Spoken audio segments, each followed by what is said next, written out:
दिल्ली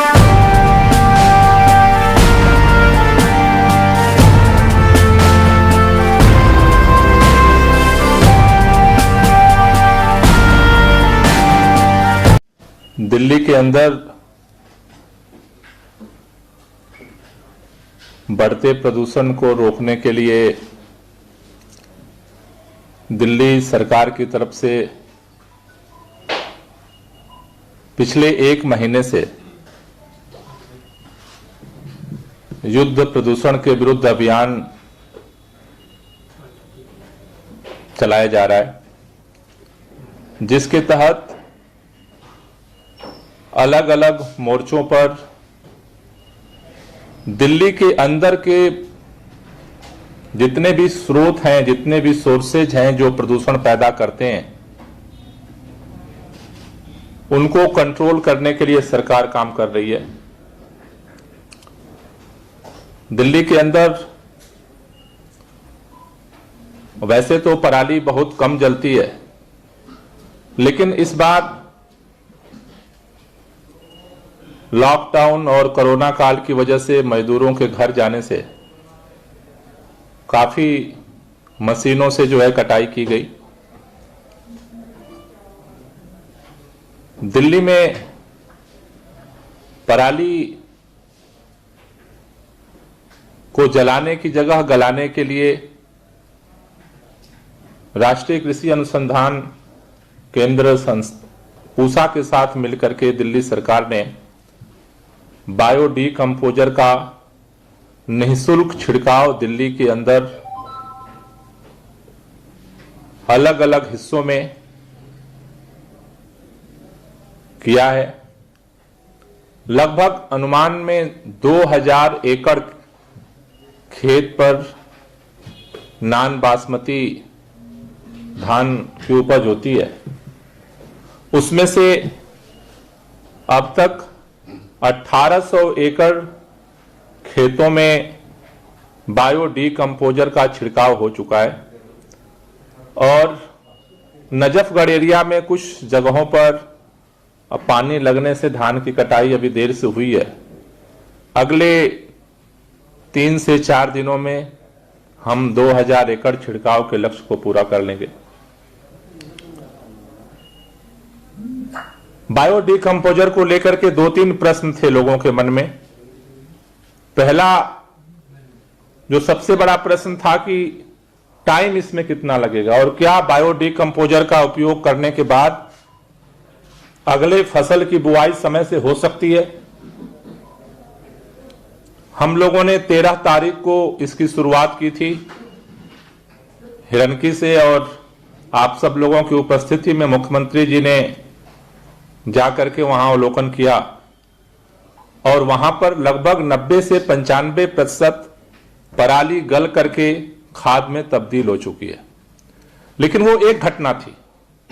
दिल्ली के सभी हिस्सों में हमने बायो डीकंपोजर का छिड़काव किया है और पूरे दिल्ली के अंदर इसका क्या इंपैक्ट रहा है, इसके लिए सरकार Pusa bio decomposer impact assessment committee का गठन कर रही है।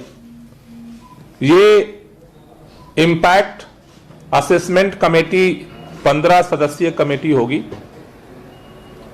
जो दिल्ली के अलग अलग क्षेत्रों में नॉर्थ, वेस्ट और साउथ जहां पर धान की खेती होती है और जहां छिड़काव हुआ है, असेसमेंट कमेटी के मेंबर वहां जाकर के ग्राउंड रियलिटी चेक करेंगे कि इस पूरे बायो डीकंपोजर का क्या इंपैक्ट हुआ है। इसमें 5 माननीय विधायक सदस्य होंगे, जिसमें नरेला के विधायक माननीय शरद चौहान, बवाना के जय भगवान उपकार, मुंडका के विधायक श्री धर्मपाल लाखड़ा, मटियाला के विधायक श्री गुलाब सिंह यादव और ब्रिजवासन के विधायक BS जून। ये 5 मेंबर चुने हुए प्रतिनिधि होंगे। 5 मेंबर इस असेसमेंट कमेटी में कृषि विभाग के अधिकारी होंगे जो अलग अलग एरिया में वहां पे इस पूरे प्रोसेस को कंडक्ट कर रहे हैं और इनके साथ साथ 5 मेंबर पूसा इंस्टीट्यूट के वैज्ञानिक होंगे जो जिनके मार्गदर्शन में, निर्देशन में ये सारा काम हो रहा है। तो ये 15 सदस्यीय कमेटी अगले एक हफ्ते में अपना एक असेसमेंट रिपोर्ट सरकार को सबमिट करेगी और इस पूरे रिपोर्ट को हम दिवाली के बाद माननीय सुप्रीम कोर्ट ने पोल्यूशन के केस को हियरिंग करने के लिए बोला है। तो इस पूरे रिपोर्ट को हम दिवाली के बाद जब हियरिंग होगी तो माननीय सर्वोच्च न्यायालय के सम्मुख हम इस रिपोर्ट को सबमिट करेंगे और इस निवेदन के साथ कि केंद्र सरकार ने अभी नया कमीशन बनाया है। मैं उन सभी सदस्यों को बधाई देना चाहता हूं जिन्होंने एमएम कुट्टी जी की अध्यक्षता में जिम्मेदारी संभाली है, जैसा केंद्र सरकार ने आज सुप्रीम कोर्ट को सूचित किया है। और ये भी चाहता हूं कि कम से कम ये कमीशन आज दिल्ली के सामने, प्रदूषण दिल्ली से भी पैदा होता है, लेकिन आज जो संकट गहराया है उस संकट में 44% जो कल का आंकड़ा है कि 44% जो पोल्यूशन है वो पराली की वजह से हो रहा है। आज पराली का कंट्रीब्यूशन नहीं होता तब भी दिल्ली के अंदर प्रदूषण होता, लेकिन ये जो गंभीर हालात पैदा हुए हैं शायद इसका सामना दिल्ली को नहीं करना पड़ता। तो सरकार ने यह निर्णय लिया है कि इस पूरे असेसमेंट कमेटी की रिपोर्ट को हम माननीय सर्वोच्च न्यायालय के सम्मुख भी रखेंगे और ये उम्मीद भी करते हैं कि नया कमीशन दिल्ली के अंदर सबसे कम पैसे में जो सलूशन पैदा हुआ है, जो समाधान पैदा हुआ है, जिससे पराली को जलाने की जगह गलाया जा सकता है। और अभी उत्तर प्रदेश में हमने खबर पड़ी किसानों के ऊपर एफआईआर हो रहा है, कई लोगों को जेल में बंद कर दिया गया। यह समाधान नहीं है पराली का। पराली का समाधान है केंद्र सरकार आज जितना पैसा खर्च कर रही है, सब्सिडी दे रही है मशीन खरीदने के लिए, उससे 1/4 पैसे में ही चारों तरफ निःशुल्क सरकार की तरफ से बायो डीकंपोजर का छिड़काव किया जा सकता है। दिल्ली के अंदर मैं बताना चाहता हूं, लगभग उन्होंने 2 करोड़ रुपए का बजट दिया है किसान मशीन खरीदें, जिसमें 50% किसानों को भी अपना पैसा लगाना है। हमने 20 लाख रुपए खर्च किए हैं, दिल्ली सरकार ने 20 लाख रुपए लगाए हैं और 20 लाख रुपए में दिल्ली के अंदर जितने भी कृषि जो धान की होती है खेती, उन पर हमने छिड़काव करा दिया। किसानों को कोई हेडेक लेने की जरूरत नहीं है। इसलिए किसानों पे एफआईआर करना, उनको जेल भेजने की जगह सरकारों को, चूंकि ये राष्ट्रीय अनुसंधान केंद्र द्वारा ये सारा प्रयोग हो रहा है, सभी राज्यों में ये कमीशन इसको इंश्योर अगर करे कि सभी राज्य सरकारें, केंद्र सरकार मिलकर के निःशुल्क हर जिले में टीम गठित की जाए और इसका छिड़काव किया जाए। मुझे लगता है इस बार तो देर हो चुकी है, समय रहते केंद्र सरकार ने नहीं सुनी ये बात, लेकिन अगले बार से कम दिल्ली के लोगों को इस पराली के संकट से मुक्ति मिल सकती है। इसके साथ साथ दिल्ली के अंदर हमने प्रदूषण को नियंत्रित करने के लिए anti dust campaign, red light on गाड़ी ऑफ कैंपेन के साथ साथ ग्रीन ऐप हमने लॉन्च किया था। पिछले दिनों में ग्रीन ऐप पर लगभग 2300 कंप्लेंट आई है अलग अलग विभागों की, जिनमें से आज की डेट में 1346 कंप्लेंट जो थी उसको रिजॉल्व किया जा चुका है, जो लगभग 58% केसेस जो हैं वो रिजॉल्व हो चुके हैं। इसमें सबसे ज्यादा जो कंप्लेंट है वो नॉर्थ एमसीडी के अंदर आ रही है और अभी कंट्रोल रूम से इसका सारा मॉनिटर किया जा रहा है। लगभग जो कंप्लेंट आ रही हैं उसमें से सबसे ज्यादा जो कंप्लेंट हैं वो जो सड़क के किनारे खाली पड़े जमीनों में कचरा या अवैध डंपिंग है, उसकी संख्या सबसे ज्यादा है। उसके अलावा अलग अलग बायोमास कचरा जलने का कंप्लेंट है, प्लास्टिक जलने का कंप्लेंट है, कहीं डिमोलिशंस का कंप्लेंट है। अलग अलग तरह के कंप्लेंट्स हैं जिनमें 58% तक रिजॉल्व होने का अभी तक का रेट है। अभी इसको और तेज करने के लिए अभी तक हम डिपार्टमेंट्स के माध्यम से ये सारा अलग अलग डिपार्टमेंट 21 विभाग दिल्ली ग्रीन वार रूम से जुड़े हुए हैं और उनके नोडल अधिकारियों के माध्यम से इसको सॉल्व किया जा रहा है। मंडे से हम 14 जो स्क्वाड हमने बनाया है, डायरेक्ट वो जा करके जमीन पे भी उसको मॉनिटर करेंगे कि वो अगर कोई केस आया है और वो रिजॉल्व नहीं हो रहा है तो उसके कारण क्या है। तो वार रूम से सीधे ग्राउंड पर ग्राउंड रियलिटी चेक करने के लिए भी ये जो 14 टीमें हैं वो मैदान में उतरेंगी, जिससे कि रिजॉल्व करने का जो रेशियो है इसको हम लोग बढ़ा सकते हैं। इसके साथ साथ अभी दिल्ली के अंदर दिवाली का समय आ रहा है। दिवाली के समय में पटाखे जलते हैं। माननीय सुप्रीम कोर्ट के आदेश के अनुरूप दिल्ली के अंदर ग्रीन पटाखे जलाने की अनुमति दी गई थी, लेकिन पिछले 2-3 दिनों के दौरान दिल्ली के अंदर जिस तरह से तेजी के साथ कोरोना के केसेज बढ़े हैं, लगभग 7,000 प्लस की तरफ आंकड़ा जा रहा है, और साथ ही साथ दिल्ली का जो एक्यूआई लेवल है, लाख चाहने के बावजूद पराली के केसेज बढ़ रहे हैं जलने की, पंजाब में, हरियाणा में, यूपी में। और जिस तरह से एक्यूआई लेवल खतरनाक सिचुएशन की तरफ बढ़ रहा है, लगभग 500, 550, 550 के रेंज में एक्यूआई लेवल पहुंचा है। इन दोनों सिचुएशंस को देखते हुए कल माननीय मुख्यमंत्री जी के अध्यक्षता में chief secretary, health departments, health minister, revenue ministers, environment department की ज्वाइंट मीटिंग कल हुई थी मुख्यमंत्री आवास पे, और उन सारी परिस्थितियों को निर्णय देखने के बाद ये निर्णय लिया गया कि दिल्ली के अंदर अभी इमरजेंसी सिचुएशंस जिस तरह से बन रही है पोल्यूशन को लेकर के, उसको देखते हुए दिल्ली के अंदर पूरी तरह से पटाखों पर बैन लगा दिया गया है।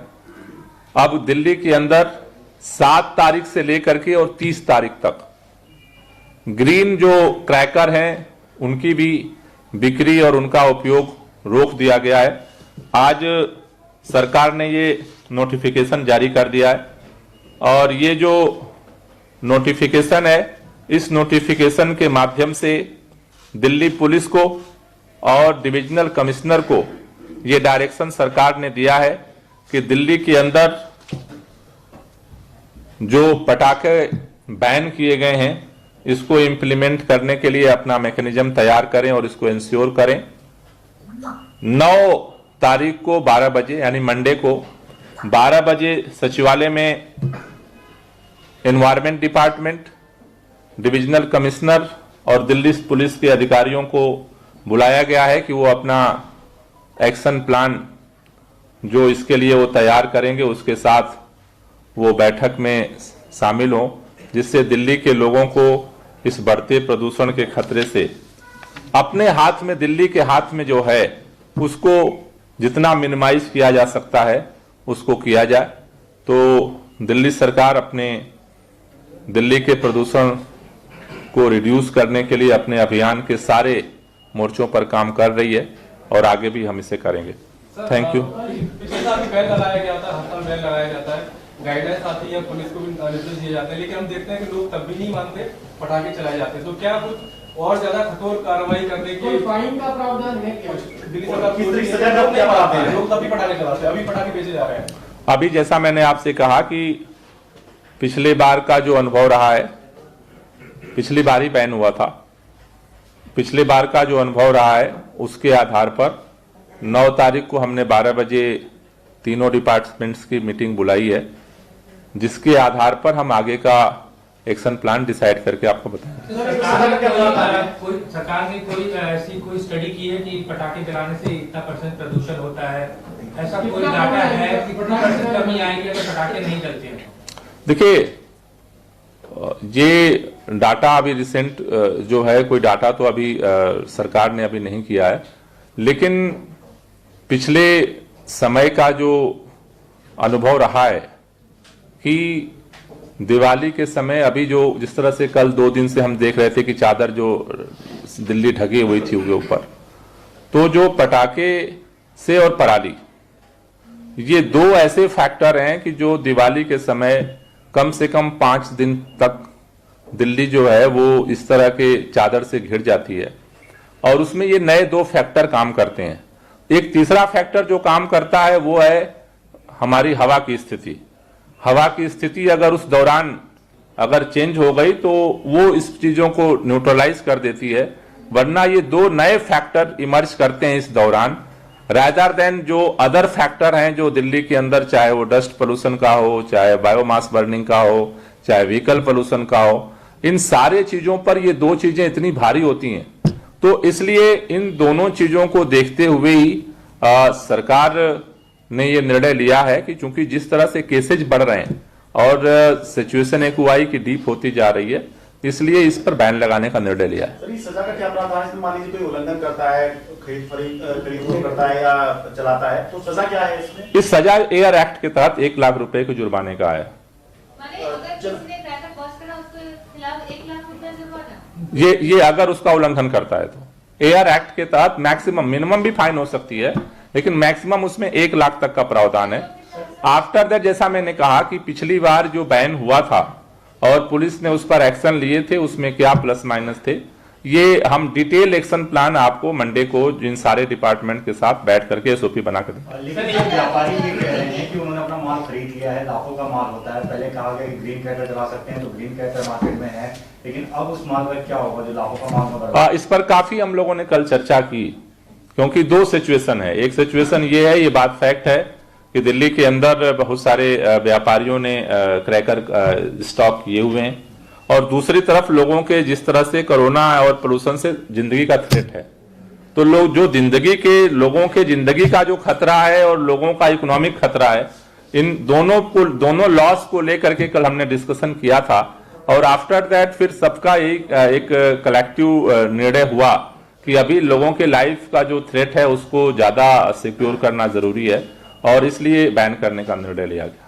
सर, तो क्या जो व्यापारी हैं उनके लिए भी सरकार कुछ सोच रही है? क्योंकि लॉसेस तो, क्योंकि पहले कोविड की मार, लॉकडाउन की मार थी, अब अगर ये क्रैकर्स के बैन होने की मार उन पे पड़ रही है, डबल दोहरी मार एक तरह से। देखिए, उसमें मतलब अभी क्या है कि ये एक टाइम बाउंड बैन किया गया है, 7 तारीख से 30 तारीख तक। लेकिन सबसे ज्यादा सेल, हाँ, वो मैं मानता हूं आपको, लेकिन अब सबसे ज्यादा खतरा भी अभी है, तो इसलिए जो है ये टाइम बाउंड जो है, जो एनजीटी ने 7 तारीख से 30 तारीख का एक प्रस्ताव दिया था, तो अभी टाइम बाउंड बैन है, जिससे कि मतलब उनको उसको मिनिमाइज किया जा सकता है। नहीं, अभी ऐसी कोई चर्चा नहीं हुई है। अभी तो हम लोगों के सामने जो सबसे बड़ा चैलेंज है कि कैसे जो लोगों का लाइफ थ्रेट पूरे दिल्ली के लोगों के ऊपर बढ़ा है, उस पर फोकस किया जाए, एंड उसको लेकर के एक्शन प्लान बना रही है सरकार। वो दिल्ली के लोग डिसाइड कर लेंगे कि लोगों की जिंदगी बचाना, मुझे लगता है सबसे बड़ा धर्म है। कार्रवाई के स्तर पर थोड़ा स्पष्ट कर दीजिए ताकि लोगों के अंदर डेटरेंस रहे। 1 लाख सजा भी हो सकती है। ये एयर एक्ट के तहत है, जैसा मैंने कहा कि इसको लेकर के डिटेल एक्शन प्लान और एसओपी मंडे को हम जारी करेंगे। मंडे को environment department, DPCC, divisional commissioner और दिल्ली पुलिस। नहीं, मैं लोग। Okay, thank you.